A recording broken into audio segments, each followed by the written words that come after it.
What's going on, Star Wars lovers? I am Jacob Bartley from Apocalypse Movies, and this is our Rogue One review, and it's going to be a spoilers review. We already put up our non-spoilers review, and this is going to be somewhat of a spoilers discussion review. And I'm joined by the host of the Padawan podcast, Jake Berlin. What's going on, Jake? Not much. I'm so stoked to be here talking Rogue One. We have not talked at all. We have not. We saw last Thursday together, and we haven't spoken a single word about Rogue One together. Exactly. Yet, so it'll be fun. We left the theater at different times, and we just haven't spoke about it at all. I think purposefully we could have easily texted each other, but I kind of wanted to wait until the review to talk about it in person. You weren't able to join us for the non-spoiler review, so let's jump right into it, man. Let them know what your initial thoughts of Rogue One are. Yeah, so obviously you and I, being the Star Wars the geeks that we are, we were out of our mind excited for this film, and the trailer was fantastic. The hype and the build-up and just everything it was about was phenomenal. And I think that going in and experiencing such a different type of Star Wars movie, I was extremely satisfied because it was so different. And I love the lightsabers and the Force and the Rebellion versus the Empire and like all this stuff that's just always in the core of Star Wars. But I experienced something that has about 99.1% of no Force in the movie. It's very satisfying and just a true experience of Star Wars and what this universe can do. And I think that Gareth Edwards, I thought he did a really, really, really good job with this film. There's some things that obviously I didn't like. Not every film is perfect, but the positives highly outweigh the negatives for me. I think that there's so many moving pieces and things that he did so well, and he was able to bring together so many missing puzzle pieces, not just from this movie, but from A New Hope and The Empire Strikes Back and Return of the Jedi, and he's able to... And the prequels. Yeah, he's able to finish so many things that these movies kind of left, like plot holes in a way, and he answers so many questions that we have about A New Hope and like, how did this person get here? It's answered in Rogue One. And like, there's all kinds of things in this movie that he did that just seemed impossible to do, but he was able to do it almost perfectly. I'll say greatly. So I'll leave it at that. And I very much enjoyed myself. I thought it was a great entry into the Star Wars universe, and it's a great step for these anthology movies. And I think that this shows that Star Wars outside of the saga films can very much succeed. Yeah, so if you listen to our non-spoilers review, you know that I love the movie. Of course I'm going to love the movie. It would take a lot for me not to love a Star Wars movie. I love the prequels, no shame there. But I have seen it twice now, and I had a different experience from the first time and the second time. I did appreciate it a lot more after the second viewing, but overall thoughts, I think the reason it's so great is because it's so different. Mm-hmm. It's not like any of the saga films, who are heavily based on a main character who's a Jedi, who are Force-sensitive beings, who are constantly using lightsabers and the Force to do everything. This film didn't, even though the Force itself has a heavy presence in the film, it's not used constantly, and we only see one lightsaber light up, which we'll get into that a little bit later. But just for that reason alone, the way they were able to tell a story outside of the saga, even though, it ties directly into A New Hope, so of course it has to do with the saga, but it proved to me that they're going to be able to handle these anthology films and tell us great stories outside of the episode 1, 2, 3, 4, 5, 6, 7. And I do think they gave us some great characters. Unfortunately, we won't see them again, but overall, as a movie, I keep telling non-Star Wars fans that go see this movie, because I think you're going to love this movie even if you're not a Star Wars fan, and I'm already hearing that from casual movie-going fans that they really enjoyed this film. So let's get into some specifics. Jake, what are like some of the biggest things that you really enjoyed about this movie? I think the best part of the movie for me is Felicity Jones's Jyn. Really? Yeah, I think she's the best part of the movie. She such a different character than she's ever played before. I've never really seen her in this type of role. The character is multiple layers, and we see her when she was a kid, and then we see her 15 years later, and kind of what's driving her, and the fact that, hey, her father is now working for the Empire, her mother died, she's now driven by the fact that there's this war going on, she's focusing on herself. She even says it during the movie, and I think it's Forrest Whitaker or Diego Luna or someone says, you're okay with Empire flags flying high. She said, it's just, as long as you keep your head down, doesn't matter, or something like that. As long as you don't look up. Yeah. So she's out there for herself, and eventually that kind of turns over at some point. But I thought she was fantastic. I thought she was a heroine that you wanted to root for, that you enjoyed following her with. She had this drive. Once she found out certain specifics in the film, she had this specific drive that you were just like, yes, like go after it, just go get it. So Felicity Jones-Jin for me, for sure. I love the outside perspective of the rebellion and the Empire as well. It wasn't your classic on the Death Star or Darth Vader and the Emperor look as far as the Empire. It wasn't Luke and Han and all those people as far as the rebellion. It was these outsiders, and we got to see the rebel base on Yavin 4 and what it was really like on the inside, and we got to see an outside perspective of the Death Star and Scarif base and like all these different places, and so that was really just a fresh start. Like we said, it's so different, and it was so exciting to see something outside of the norm for Star Wars. And then also obviously the world building, all the different types of places we went to, like Edu and Jeddah and Scarif and like all these different types of places, and I'm intrigued because we can always go back there. Exactly. Like Jeddah is somewhere like I want to know the history of Jeddah. Like the Jedi Temple and why the city was built there and what happened to it, and like all this kind of stuff, and how those giant Jedi statues got there. And so there's just so many things in here that I enjoyed. And obviously the big one for me is the connections to all the films and how it ties, and the original Star Wars footage for freaking Gold Leader and all these. That's awesome. Like it's so exciting. And an example of that is many people question, how did Luke Skywalker in A New Hope get the call sign Red 5? Well, Red 5 died in this movie. Exactly. So there's all kinds of things that tie into the original films and the prequels that it just made me throw my hands up and get excited for the film. And so like I said before, the positive definitely outweigh the negative for me. But that's just kind of a roundup of what I enjoyed most.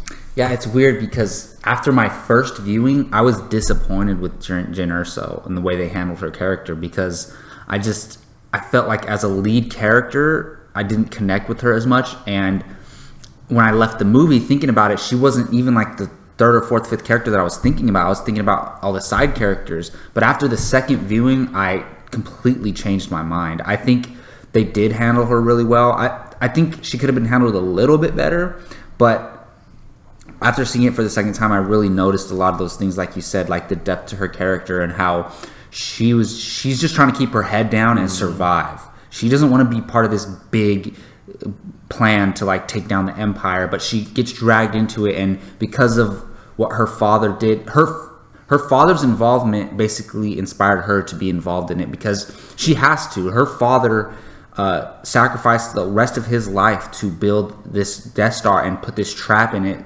to enable it to be able to be blown up. And if she's just like, nope, I'm not going to do anything about it, everything her father did means nothing if she doesn't go follow through with this plan. So for that reason, I noticed that motivation in the second viewing, and I really started to enjoy her character. And it's weird for me because I love Felicity Jones. Like, she's one of my favorite actresses working today. And I was really looking for, it's a Star Wars movie starring her, and like I'm surprised with myself being disappointed with her character at first, but I think this movie does take multiple viewings to appreciate her character, especially because I kind of threw her in the shortcomings with other characters that we didn't get too much development for, but I take that back now. And I pretty much love the whole Rogue One crew for the most part. My favorite two characters are K2SO and Chirrut. I forget his last name, but it's the Donnie Yen character. Yeah, the blind man. I think Donnie Yen's character is my favorite character in the whole movie. He's awesome. Because just, first of all, the way Donnie Yen plays him, he's like so like playful and and he's such a badass. That scene on Jeddah when he takes out all those stormtroopers awesome. Is my favorite action scene in the whole movie. That awesome. He's like, "How's your foot?" Like that. he's funny too, and he's like, "Are you kidding me? I'm blind." The Force is with me. I'm and then everybody's saying that I am one with the Force. The Force is with me. That is the new "May the Force be with you." That is like everyone's saying. There's memes everywhere about it.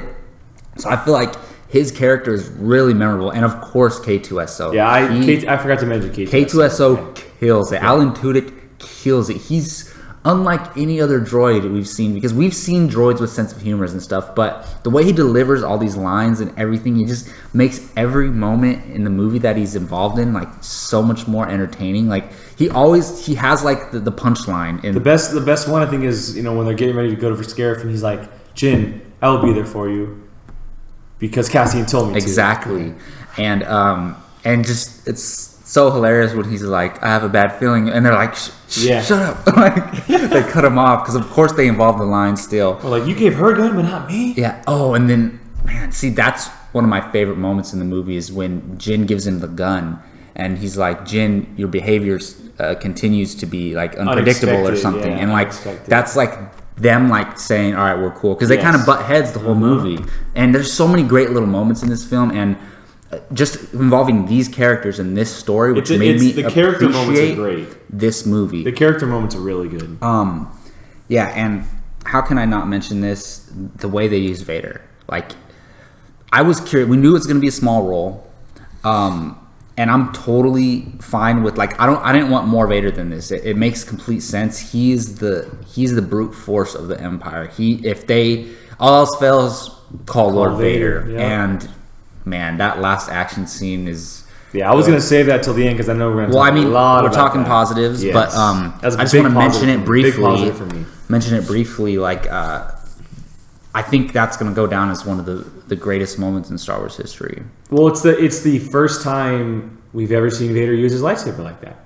Yeah, because we've seen him fight. We've seen him fight Luke. He was toying with Luke. We've seen him fight Obi-Wan. They were mechanical. In the prequels, he never used his lightsaber because all he did was yell no. So this is the first time we saw Vader be Vader, and this is the only example we need as to why Vader needs his own movie. Yeah, there are so many more positives with this movie, but let's maybe, before we talk about some more of those, let's just talk about maybe some shortcomings or some negatives that we had about the film. Well, for me, I think the biggest one for me is that I felt. I enjoy the characters. Like we talked about the character moments and all of them together. The Rogue One team together, they were really strong, but there was no development for me, and I felt like I was almost shortchanged because when, you know, spoilers again. This is a spoilers talk. When they all died, I barely felt anything, except for maybe Jin and K2SO because I felt a connection there, and Donnie Yen's character, he's awesome. But I didn't feel anything because I didn't feel like there was any real development there. Same for Baze. I thought he was underused highly, especially with that giant gun of his. I thought he could have gone off in a huge way.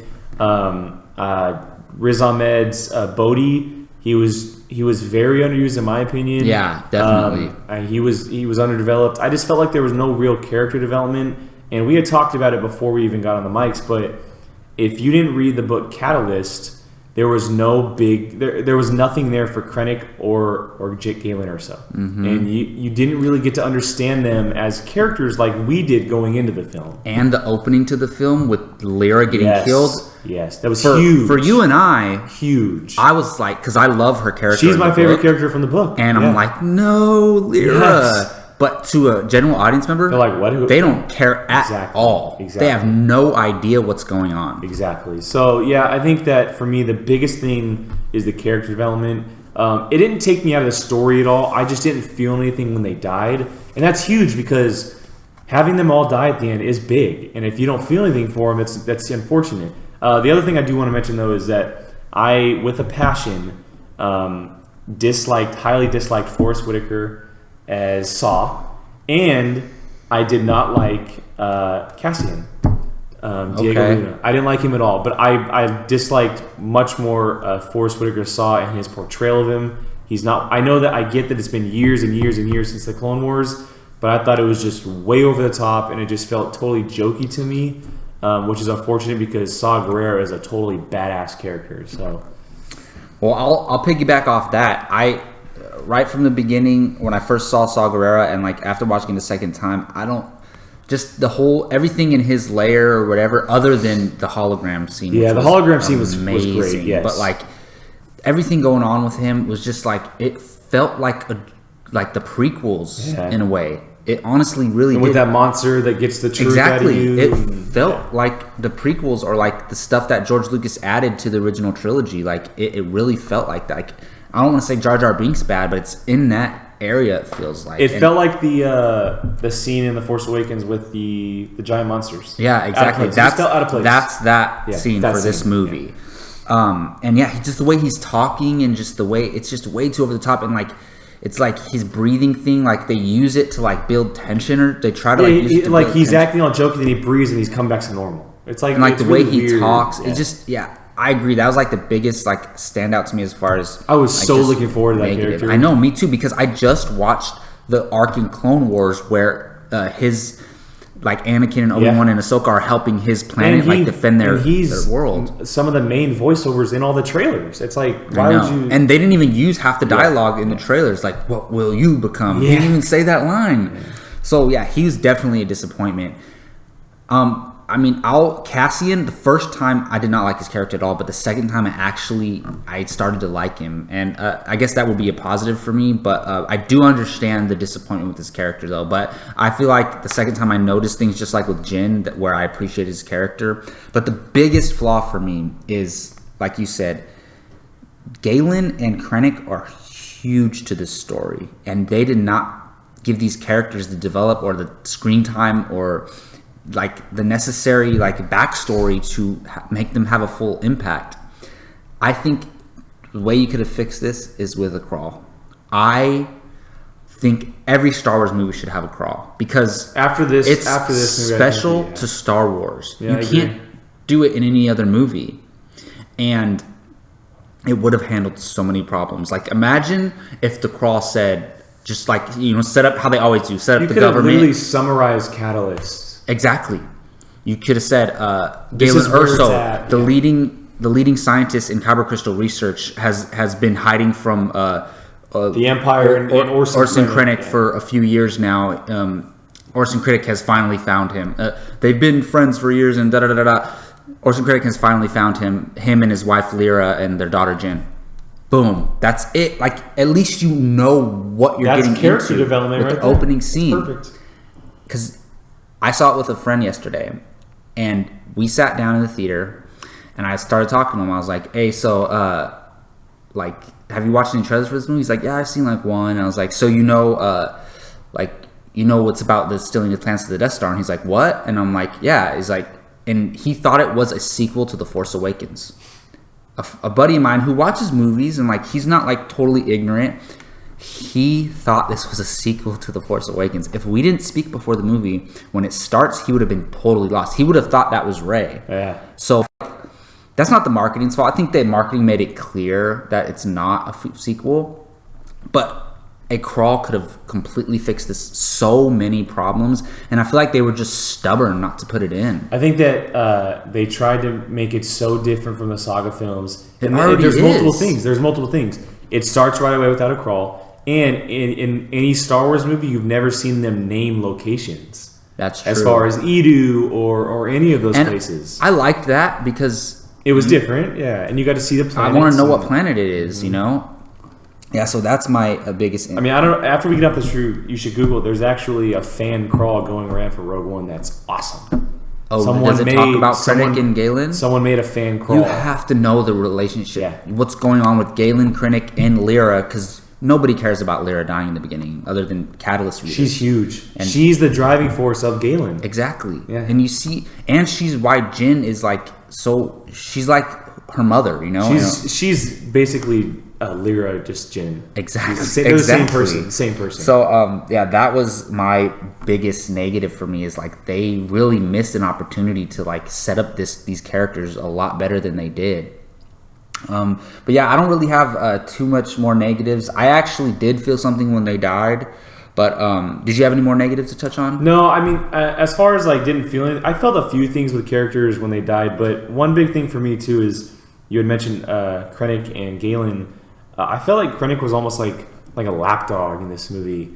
Kind of, he tried to be powerful, but then he would always just get kind of shut down and almost be following rules. And just watching the movie for that way, like considering you know him from Catalyst, does that change? Because he is who he is in Catalyst. No, I see. I know who he is from Catalyst, and it's not a huge negative. It doesn't take me away from the character at all. But this interpretation of the character, the film version, I felt like he was a lapdog compared to what he was in the book. Yeah. He was a force in the book. Oh, definitely. Like a huge force. But you could tell he's slowly losing that power. Yes. I think that's what they tried to do. But maybe it's just not done as good as it could have been. So. Yeah.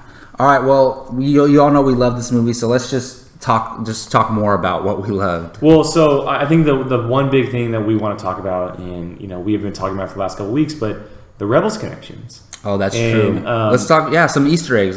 So there's a whole crap load of Easter eggs that we're going to talk about, but let's talk about Rebels real quick. And Star Wars Rebels, the Disney XD show, it is canon. It takes place between episode 3 and 4, closer to episode 4, and it's within just a few years of Rogue One.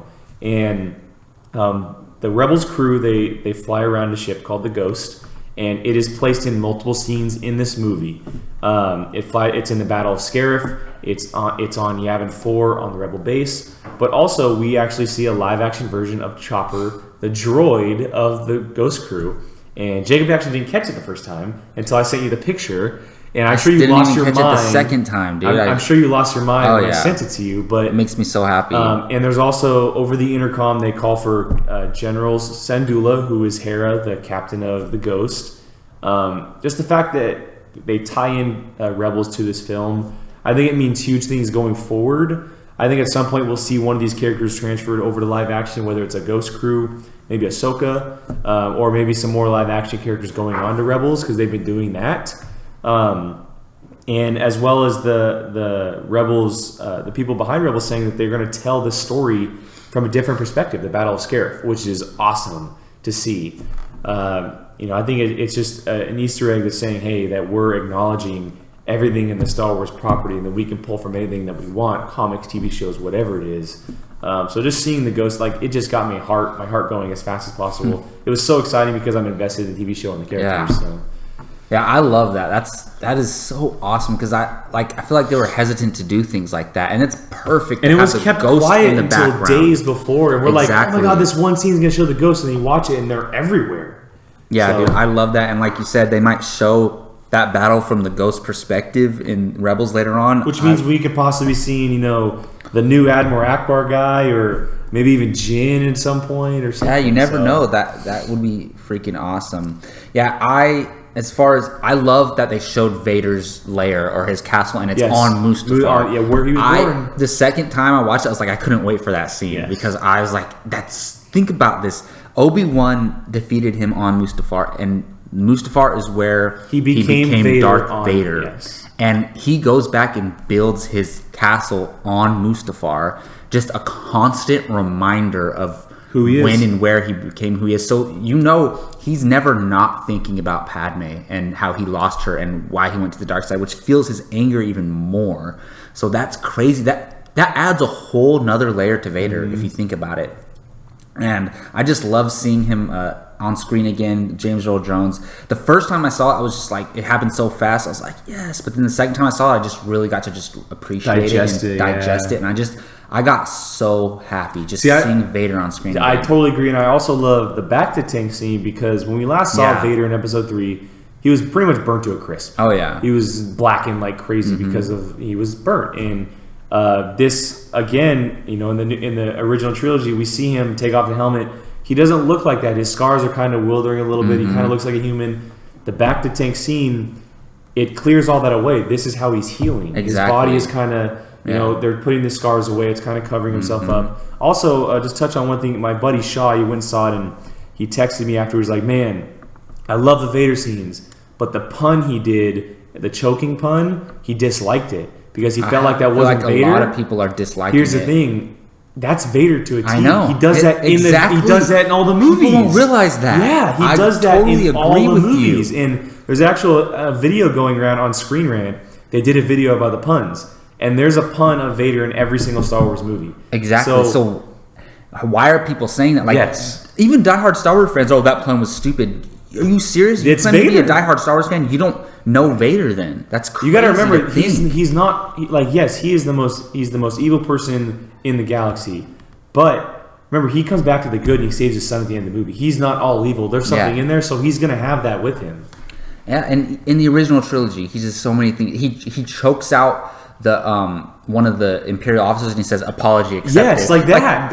Perfect. That's a pun. Exactly. Like that's Vader. That's the same in the same nature of the "don't choke on your aspirations" director. Yeah. That's the same exact thing. That is consistent with Vader, and people need to realize that. I hope they do. But yeah, I really love this movie. Let's talk about the score maybe a little bit. So I think the score is overall disappointing in general, but after the second viewing, I love the main one, the one that comes on when they show the Rogue One title, and I was trying to memorize it. You know what it sounds like to me? It sounds like Rebels. Really? So the rest of the score, I don't even remember it. But I could care less about the score.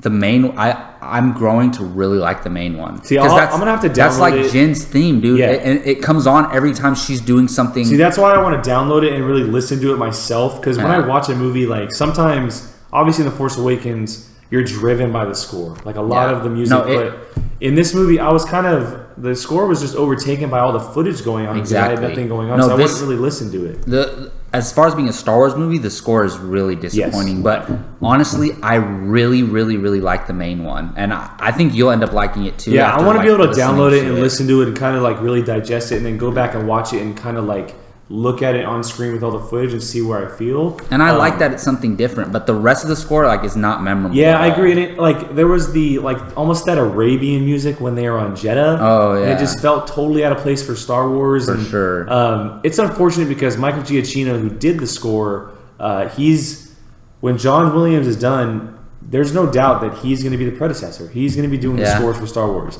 And I get that this, he's going to take over the original saga music and create new stuff and everything, but this was very disappointing. It's unfortunate because he's going to be the future of Star Wars music at some point. So, I think that when he ends up doing the episodes, I think he'll do a great job with handling, because they're going to still use those same scores from the original trilogy and The Force Awakens going forward with the saga films, and I feel like all the anthologies are going to have different films or different scores, and they should. I feel like Han Solo, there'll be a brand new score for that. There'll be a new composer doing that. Exactly, and maybe even Obi-Wan has a new score too. Yeah. So let me ask, what did you think of Tarkin's involvement in the film and the use of the technology? Yeah. So I was actually happily surprised with the use of Tarkin. I went in, we went to dinner that night and I was talking to my buddies and I was like, hey, expect to see Tarkin in this movie. You're going to see a lot more Tarkin than you expect to see in this movie, because there were a lot of rumors, like a year ago, saying that they were going to recreate Tarkin. I remember that. And, fast forward now and they recreated Tarkin. Mm-hmm. And I thought that the technology, it has some ways to go. Oh, yeah. Like you can definitely tell for sure. But it worked. It was the best it could possibly be. Yeah, and I thought it worked, and it didn't take... I wasn't like, ew, like that doesn't look good. Especially the second time. The first time, it's like, whoa, I need a second to digest this. But the second time, it was almost seamless. And I enjoyed the use of Tarkin. He wasn't in it too much. He was in it perfect. They definitely made him take a backseat to Krennic, because it was Krennic over Tarkin at this point. The use of technology was great. I thought that the use of technology for Leia was fantastic. It was good. And she only had one word, which made it a lot easier. She didn't have to move the mouths as much. What was interesting, though, is that the walking around for the CGI was what kind of tipped me off. Exactly. Like, this is fake. Mm-hmm. You could tell. But I thought it looked good, and I think that they're on a path to recreating characters, which is crazy, because at some point you could recreate Alec Guinness or someone who has passed away in the Star Wars universe when they pass on, and you can just keep on these characters going. But I like the use of Tarkin. It put him in the seat where he was in New Hope. Exactly. Like, you realized where he was in New Hope because of this movie. And it kind of, puts a climax to that feud between Krennic and Tarkin in Catalyst. Exactly. Because that's a big part of the book. Uh-huh. They're like battling each other strategically to get a hand up on each other within the ranks of the Empire, and Tarkin wins.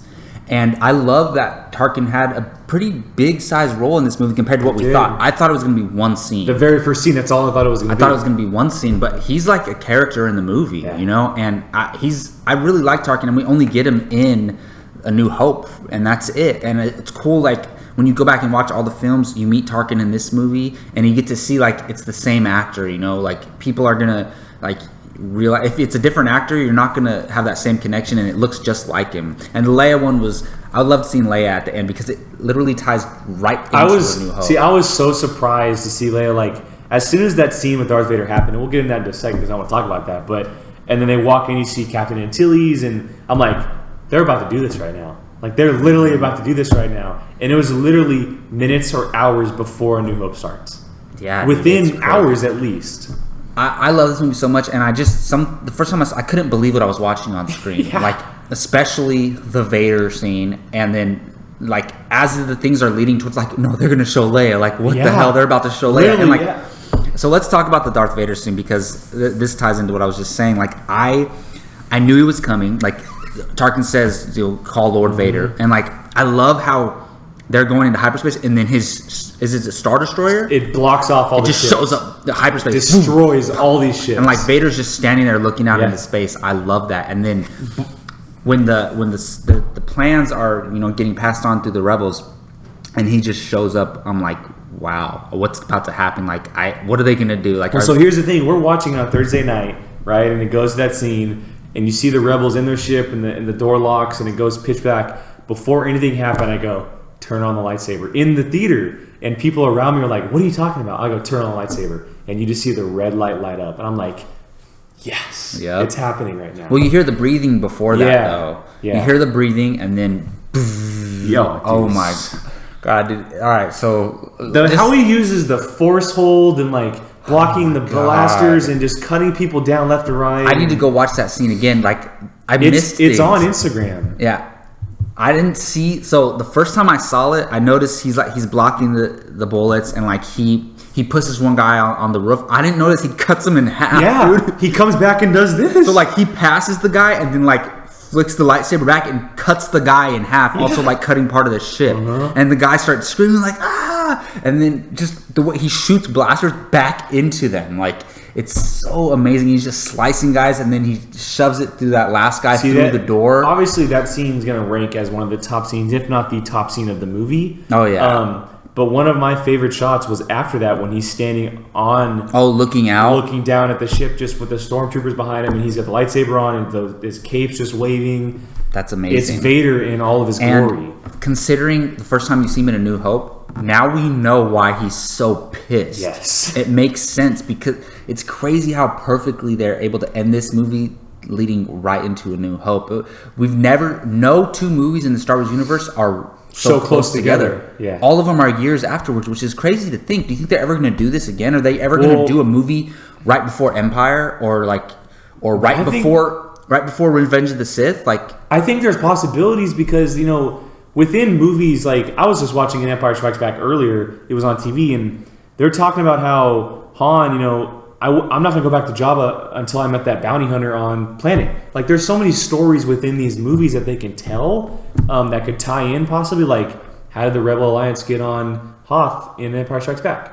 Or, in Episode 3, where are all those stories about how Anakin saves Obi-Wan those 9 out of 10 times? Exactly. Tell all those, Like, there's so many things they can tell, and we've talked about it before a couple times after The Force Awakens, but there's been these rumors about how Episode 8 is going to pick up right where Episode 7 picked off or left off. And, that's true. Yeah, but I don't think there will be a movie that's as close. Oh, this is literally minutes. This could be minutes after or before or A New Hope, like minutes. Yeah. So. And I need to really watch A New Hope again. I've been really wanting to after watching Rogue One.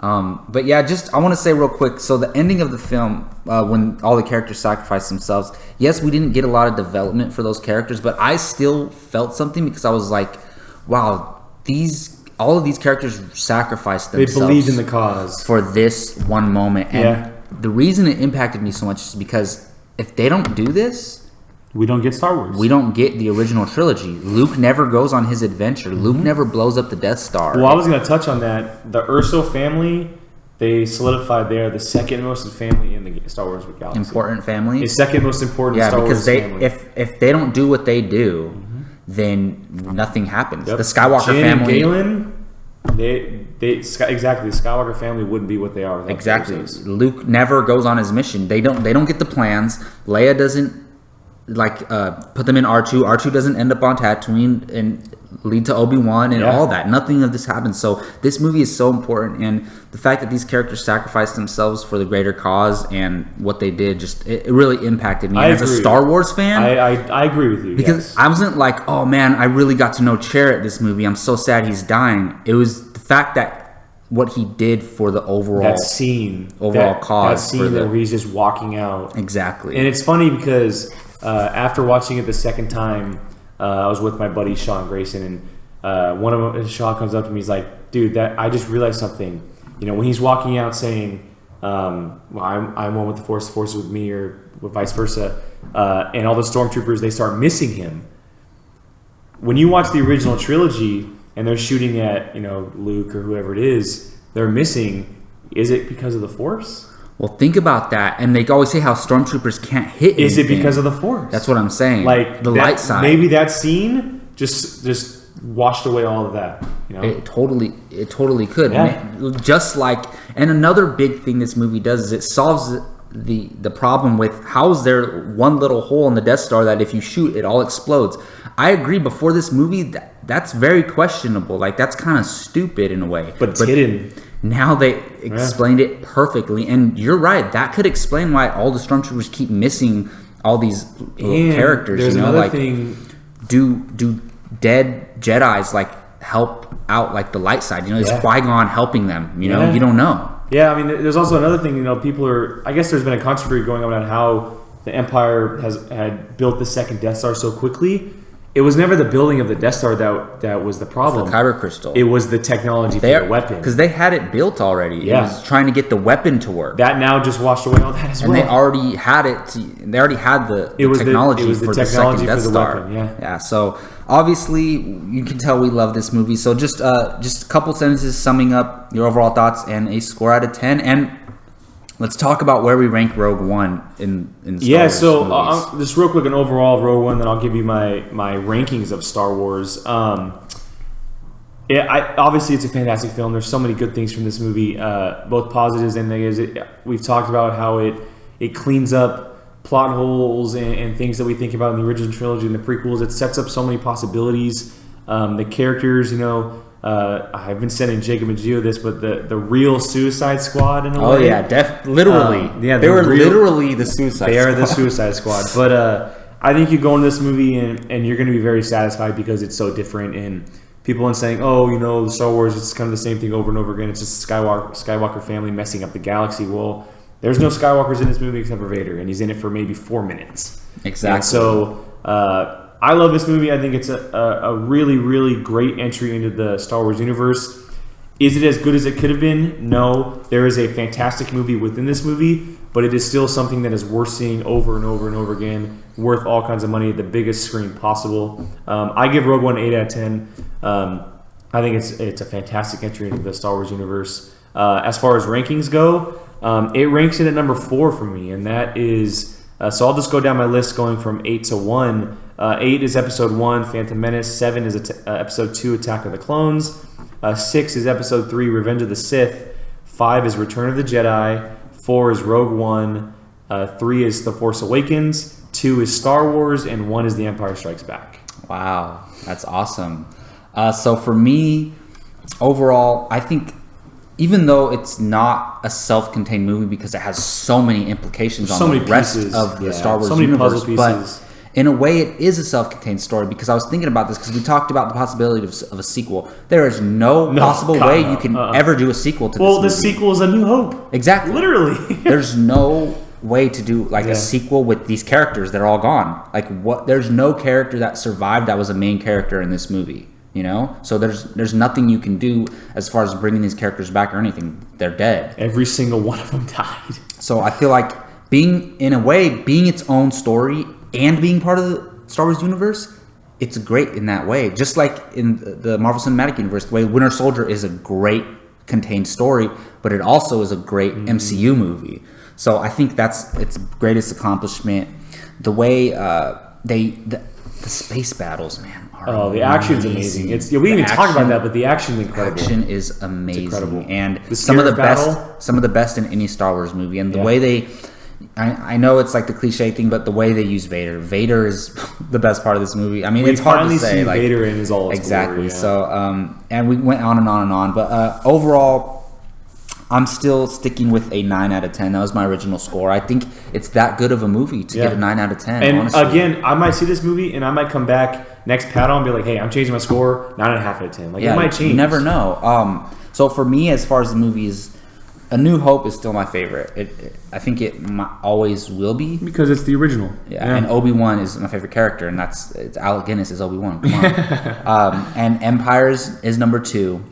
I do have The Force Awakens at number 3, and then I think I have Jedi at number 4, and then Rogue One at number 5, and then Revenge of the Sith, Phantom Menace, and then Attack of the Clones. Okay, cool. So kind of similar list, Yeah, just but 2 of them overall, flip-flops, but who knows? After watching Rogue One 5 more times, it could be number 3. You know, you never know. It could pass The Force Awakens. But right now, and a lot of people are saying, "Oh, this movie's way better than The Force Awakens." I don't think so. I personally don't think so. The Force Awakens is so special to me, and I connected to those new characters so much. Like Kylo Ren is my favorite character in The Force Awakens, and I've come to realize that. But I will not argue with somebody who says they think. Yeah, Rogue One's better. I have friends and people that I follow on social media that aren't the biggest Star Wars fans, but are also some of them are the biggest Star Wars fans, and they're saying it's their favorite Star Wars movie. Yeah, see, Just that's because great. it's And so I love different. that. And I love that. Yeah, that's what Star Wars is all about, you know. We're Star Wars fans, so of course we're happy if somebody loved this.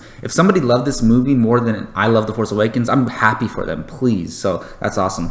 All right, well, I'm sure we could go on another 2 hours talking about Seriously. Rogue One, but that's gonna wrap it up for this time. Our Rogue One spoilers review / discussion. I want to thank the host of the Padawan Podcast, Jake Berlin, for joining me. Let them know where they can find you online. Twitter, Instagram at Qui-Gon Jake. Check out apocalypsemovies.com every day. We got all kinds of stuff going up. Check out the Padawan Podcast as well. Next week, we'll have a new one coming up. We're going to do a lot of stuff regarding Rogue One and all the kind of new information coming out of like the original script and characters and whatnot. So it'll be fun. Yeah, and some extra canon stuff, some thoughts on some books. Yeah, Ahsoka, Ahsoka, Lost Stars. Yeah, we got a bunch of stuff. I think I'm gonna do. I really want to do Tarkin after watching Rogue One. I'll have Lost Stars, Ahsoka, and I'm gonna start a new one this weekend. So yeah, I'm gonna start either Tarkin or Lords of the Sith this weekend. Ooh, Lords of the Sith is good. Yeah, man. so we'll see about, and then maybe we'll finish the Han Solo comics. Yeah, too. I got number 6 to read, which you politely gave me, and we'll have that next week. Cool. So. And you can find me, Jacob Barley, on Twitter at Jacob Barley _ on this YouTube channel. Please subscribe and hit that like button if you love Star Wars, because we love Star Wars and we talk about it